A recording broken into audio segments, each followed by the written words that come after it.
The setting sun bathed the forest in an eerie red glow, but for Yanji, the day felt darker than the longest night. She had heard rumors of the forest, a place avoided by locals, whispered about in hushed tones.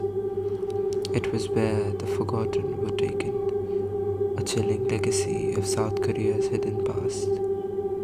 Yanji's father, a former prosecutor, had vanished 30 years ago while investigating a mysterious welfare center. Now, armed with only a flashlight, she sought answers. The air grew darker as Yunji ventured deeper into the woods. Her every step was followed by the oppressive silence, broken only by the occasional snap of a twig. Then she saw it, the remnants of a tall concrete wall, weathered and partially hidden by vines. Beyond it loomed a dilapidated building, its windows shattered and its steel doors rustling. She hesitated, but her father's last words in her journal echoed her mind. They must be found. Pushing the creaking gate open, Yanji stepped into the camp. The atmosphere was suffocating, as if the walls themselves were ambushed with the cries of the forgotten.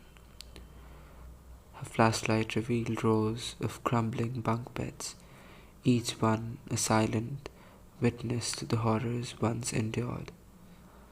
A chilling draught swept through the room, carrying with it the faint sound of children singing, a hauntingly cheerful tune. Yunji's flashlight flickered, and she froze. A shadow moved across the far wall. "Hello?" she called, her voice trembling. No response. Clutching her flashlight like a lifeline, she moved towards the shadow. A faint sobbing echoed from the corridor ahead. She followed it, her heart pounding. The corridor ended at a locked door, its metal surface edged from scratches. She pressed her ear against it. The sobbing grew louder, accompanied by whispers. "Don't leave us. Don't forget us." Before she could react, the door creaked open on its own, revealing a room bathed in dim light, blue and unnatural. Inside were dozens of children sitting on the floor, their faces pale and sunken, their eyes void of life.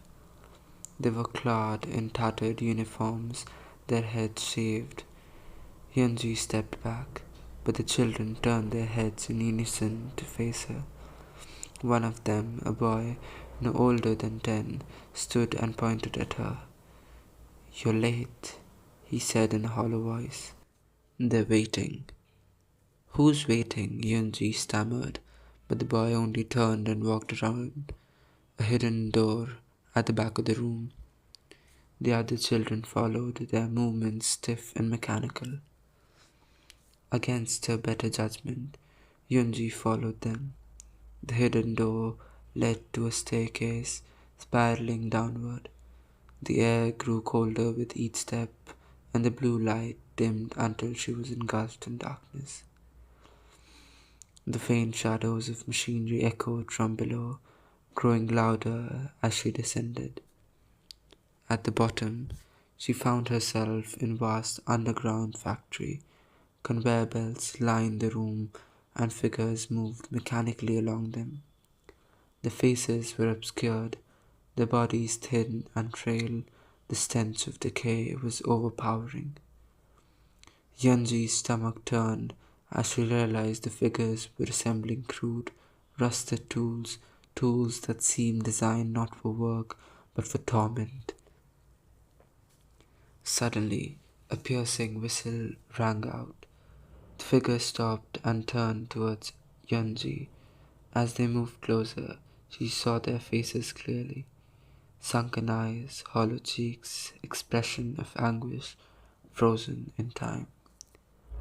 They were the forgotten victims of the camp, eternally trapped in their suffering. A voice boomed from above. Intruders must be processed. Yunji looked up to see a figure standing on the balcony.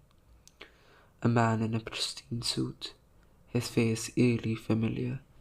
It was the man from the old photographs of her father's files, Mr. Park. Your father couldn't stop us, he said, his voice cold, and neither will you. The figures lunged at Yunji. She screamed, her flashlight clattering to the ground, as cold hands dragged her towards the conveyor belt. Her mind raced. Was this her end? Would she become one of the forgotten? As the figures forced her onto the belt, Yunji spotted a rusted lever nearby. Summoning her last ounces of courage, she reached for it and pulled.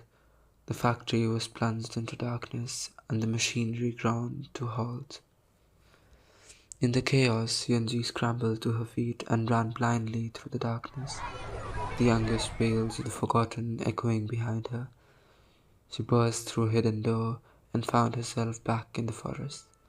The camp was gone, replaced by an empty clearing.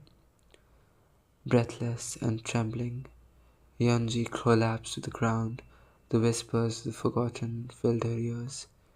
Remember us. Tell our story. Yunji bound to do so. The camp might have been erased, but its horrors would not be forgotten.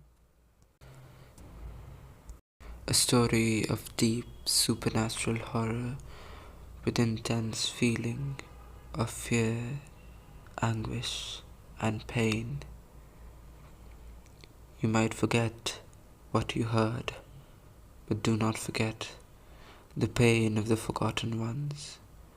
So come back again at this nocturnal hour to witness another horrifying tale.